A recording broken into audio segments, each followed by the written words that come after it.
Welcome to another Fix Master Gmail tutorial video. In this video, I'm going to show you how to block email addresses in Gmail.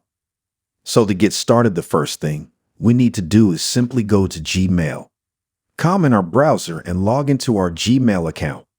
Once you get into Gmail, there are two different ways to block email addresses. So if you already have an email from the address that you want to block, simply open the email, and then with the email will open. Go to the right and select the three vertical dots over here for more, and select block right here. So that'll block that person. So if I select block, it's going to let me know that any future messages will be marked as spam and I will not receive them in my inbox. So I need to confirm that by selecting block.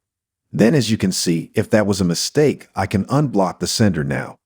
If you don't already have an email from the person, or maybe you deleted it before, and you just want to add a filter, so that in any emails from that address are blocked automatically, what we need to do is open up the settings in Gmail.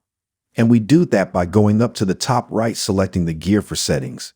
And then in the quick settings, select See All Settings. This will bring us to the Gmail settings. And in the top menu, we need to find Filters and Blocked Addresses. Select that. And as you can see, this is where you can also see a list of all your blocked email addresses. Now from here, we need to select Create a New Filter. Then in this new window that pops up, in the From Text area, go ahead and add the email address that you want to block. So I'll just add a fake one. Once we enter the email address, go down and select Create Filter. So now we have many criteria to choose from.